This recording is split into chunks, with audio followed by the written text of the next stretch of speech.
আরে আব্বার জমিতে সব আমিই পাবো, আর জমি রেখে কি করব? আমি তো চাষাবাদ করব না, তাই আমি বিক্রি করে দিচ্ছি। দেখ ভাই, তুই ঠিকই বলেছিস। আমি গরিব অশিক্ষিত মূর্খ একটা গায়া ছেলে। আমার সাথে পোল্ট্রি ফার্মের ব্যবসা মানায়, তোর সাথে মানায় না। না না, আজ আরো সব পোল্ট্রি দেওয়া যাবে না, আরো অন্য অন্য জায়গায় পোল্ট্রির অর্ডার আছে। আগামী 10,000 টাকা দেওয়া থাকলো, গাড়ি আসবে 10,000 টাকা দিয়ে দেবে, মাল পাঠিয়ে দেবেন, বাকি টাকা পরে দিয়ে দেবেন। তুই কি ভুলে গেছিস আমাকে কিভাবে অপমান করেছিলি? আমি অশিক্ষিত চাষা মূর্খ একটা গায়া ছেলে, আর সেই গায়া ছেলের কাছে তুই সাহায্য চাইতে এসেছিস? আচ্ছা আচ্ছা, ঠিক আছে, গাড়ি চলে এসছে, তুই পোল্ট্রি লোড কর, আমি আসছি। হ্যাঁ হ্যাঁ, ওই 300 পিস লোড কর, বাকি আবার পরে দেবো। আরে সুমন তুই? আচ্ছা ঠিক আছে, রাখছি। হ্যাঁ আমি, কি বলছিস? তুই তোর এত পরিবর্তন হলো কি করে? কেন, তোদের ওই দিনটার কথা মনে নেই? আমি বলেছিলাম পোল্ট্রি ফার্মের ব্যবসা করব, সেখান থেকে আজ আমি এখানে। তাই তো রে, তুই যেটা বললি সেটাই করলি, তুই তো অনেক বড় লোক হয়ে গেছিস। ঠিক আছে ভাই, তুই থাক, আমার এখন টাইম নাই, আমি যাই।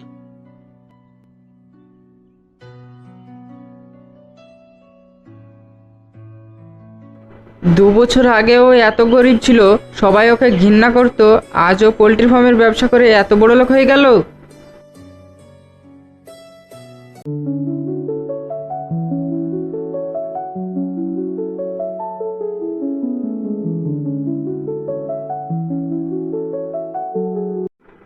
কিরে রাজেশ? আরে রাহুল তুই, বস বস। তোর তো কিছুদিন ধরে পাত্তাই নাই, কোথায় হারিয়ে গেছিলি এতদিন? আর বলিস না, আমি নিঃস্ব হয়ে গেছি। বিদেশে যাওয়ার জন্য যে টাকাগুলো রেখেছিলাম, জুয়া খেলে ও আড্ডা দিয়ে সব টাকা উড়িয়ে দিয়েছি। আরে কি বলছিস তুই? তাহলে তুই বিদেশ যাবি কি করে? সেই জন্যই তোর কাছে এসেছি, তুই আমাকে কিছু টাকা ধার দে না, আমি বিদেশ থেকে এসে তোর টাকা আমি পরিশোধ করে দেবো। কি বলছিস তুই? আমি কোথায় টাকা পাবো? আমার কাছে কোনো টাকা পয়সা নেই।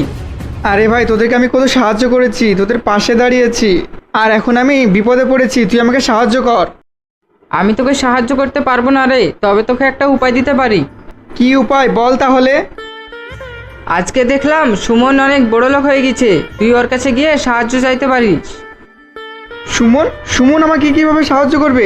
আরো বড় লোক হলে আবার কবে? হ্যাঁ, ও অনেক বড় লোক হয়ে গেছে, আজকে দেখলাম ওর গাড়ি বাড়ি সব আছে। কিন্তু আমি তো সেদিন ওকে অনেক অপমান করেছি, সে কি আমাকে সাহায্য করবে? করবে করবে, ও তো আমাদেরই বন্ধু ছিল, আর ও তোকে অনেক ভালোবাসে। তুই একবার ওকে বলে দেখ গা, ও ঠিকই তোকে সাহায্য করবে। ঠিক আছে, দেখি সে সাহায্য করে কিনা, তাছাড়া তো কোনো উপায় নাই। ঠিক আছে, তুই যা তাহলে। ঠিক আছে, তাহলে থাক তোরা।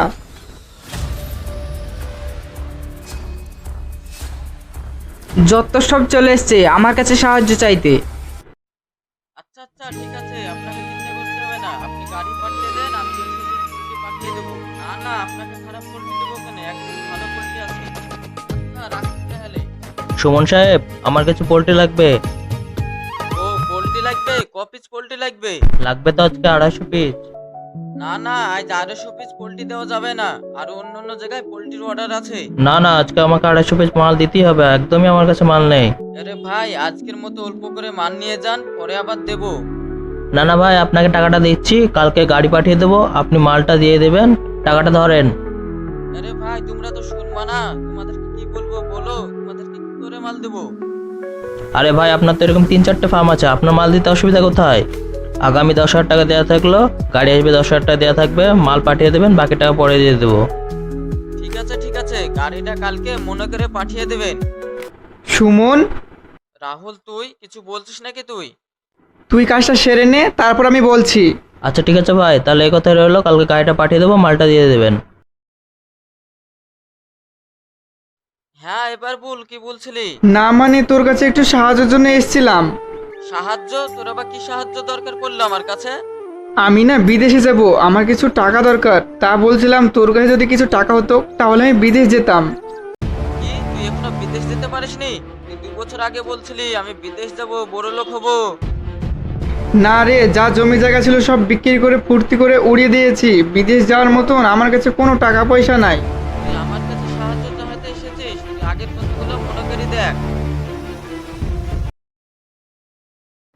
আচ্ছা ভাই, এভাবে আর কতদিন? আর ভালো লাগছে না, একটা পার্টি মাটি দে। হ্যাঁ অবশ্যই, আজকে আমার তরফ থেকে তোদের সকলকে পার্টি দেওয়া হবে। তাহলে আজকে বিকালেই চল। হ্যাঁ চল, সবাই মিলে চল। হ্যালো জান, বলো। ও আচ্ছা আচ্ছা, শপিং এ গেছো? 25,000 টাকা? ঠিক আছে ঠিক আছে, আমি এক্ষুনি দিচ্ছি। হ্যাঁ দিয়ে দিয়েছি। কি ব্যাপার ভাই, এটা আবার নতুন গার্লফ্রেন্ড নাকি? হ্যাঁ রে হ্যাঁ, এরকম 2-4টি আরো আছে। তারপরে আবার শুনলাম তুই নাকি নতুন আবার একটা বাইক কিনছিস। হ্যাঁ রে, এই গাড়িটার কতদিন চালাবো, পুরনো হয়ে গেছে, ভাবছি একটা নতুন গাড়ি নেবো। তো কি গাড়ি কিনবি ভাবছিস? দেখি একটা R15 নেবো ভাবছি। তাই তো, তোর আব্বার এখন মেলা টাকা। তোর আব্বা মারা যাওয়ার পর তোর আব্বার জমিগুলো সব বিক্রি করে দিলি। আরে আব্বার জমি তো সব আমিই পাবো, আর জমি রেখে কি করব? আমি তো চাষাবাদ করব না, তাই বিক্রি করে দিচ্ছি। এই বয়সে এনজয় করবো না তো বুড়ো বয়সে এনজয় করবো নাকি? সন্ধেবেলায় তাড়াতাড়ি চলে আসবি, তাড়াতাড়ি পার্টিটা দিতে ঠিক হবে। আছে ঠিক আছে, আমরা ঠিক সময় মতো চলে আসবো। ঠিক আছে। আরে তোরা এখানে বসে আছিস, তোদেরকে খুঁজছিলাম একটা কথা বলার জন্য। কথা কি এমন কথা বলবি তুই? কথাটা হচ্ছে, আমি একটা ব্যবসার কথা বলছিলাম। ব্যবসা? কি ব্যবসা? আমি ভাবছি তুই আর আমি মিলে একটা পোল্ট্রি ফার্মের ব্যবসা শুরু করব। কি? পোল্ট্রি ফার্মের ব্যবসা? তুই কি করে ভাবলি আমি পোল্ট্রি ফার্মের ব্যবসা করব? ওটা কি আমার স্ট্যাটাসের সাথে যায়? আমি একটা শিক্ষিত ছেলে, আমি বিদেশে যাব, আর তুই কি করে ভাবলি তোর সাথে আমি পোল্ট্রির ব্যবসা করব? তুই মূর্খ, তুই অশিক্ষিত, তোর দ্বারা ওইসব কাজ হবে, আমার দ্বারা হবে না। ওইসব কাজ তোর স্ট্যাটাসের সাথেই যায়, আমার স্ট্যাটাসের সাথে না। ঠিক বলেছিস ভাই, তুই করবি পোল্ট্রি ব্যবসা? তোর কত টাকা, তোর সাথে সব মানায় না। হ্যাঁ তুই ঠিকই বলেছিস, এই মূর্খকে বুঝা, কে বুঝাবে? দেখ ভাই, কোনো কাজ ছোট বড় হয় না, কাজ তো কাজই হয়। পোল্ট্রি ফার্মের ব্যবসা একটা লাভজনক ব্যবসা। আমি নিজে দাঁড়িয়ে কাজ করব, এতে সম্মানের অভাব কোথায়? হ্যাঁ, তোর সম্মানের অভাব? তোর এই পোল্ট্রি ফার্মের জন্য তোকে কেউ সম্মানই দেবে না। দেখ ভাই, তুই ঠিকই বলেছিস, আমি অশিক্ষিত মূর্খ একটা গায়া ছেলে। আমার সাথে এই পোল্ট্রি ফার্মের ব্যবসায় মানায়, তোর সাথে মানায় না। তুই কোথায় আর আমি কোথায়? আমাকে তুই ক্ষমা করে দিস। তুই এটা এখন বুঝতে পারছিস? আগে বুঝতে পারলে তুই আমাকে বলতে আসতিক না। আমরা বিদেশ যাব, বড় লোক হবো, ওইটাই আমাদের আসল স্ট্যাটাস। ঠিক আছে ভাই, তোরা বিদেশে যাবি, বড় লোক হবি, আমি এই পোল্ট্রি ফার্মের ব্যবসাটাই করব। ঠিক আছে, তুই ওই ব্যবসায় করগা, তুই এখন যা, আমরা এখন পার্টি করতে যাব। ঠিকই বলেছিস, যা তো এখন বিরক্ত করতে চলে এসছে। ঠিকই বলেছিস, আমাকে তোরা ক্ষমা করে দিস, আমি তোদেরকে বিরক্ত করলাম। সময় তো পরিবর্তন হয়, সময় পরিবর্তন হলে আবার তোদের সঙ্গে দেখা হবে।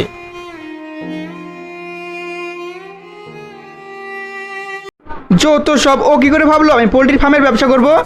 ঠিকই বলেছিস ভাই, যত সব। পোল্ট্রি ফার্মের ব্যবসা এখন কে করে এই যুগে?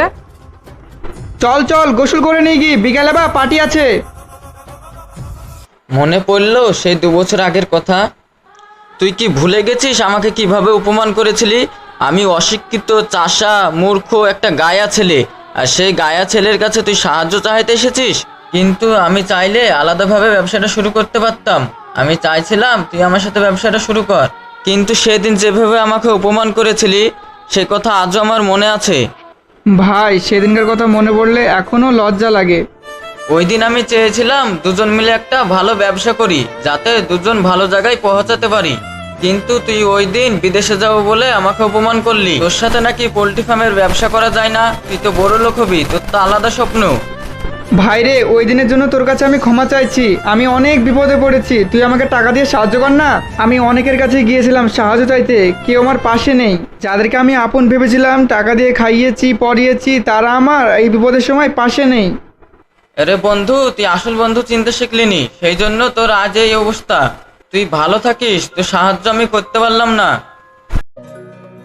তো দেখছো তো, তো এটাই বলবো যে এইরকম কিছু বন্ধুদের থেকে একটু দূরে থাকার চেষ্টা করবে। কারণ যারা প্রথমে সঙ্গে থাকে না, তাদেরকে পরবর্তীকালে সঙ্গ নেওয়া ঠিক না।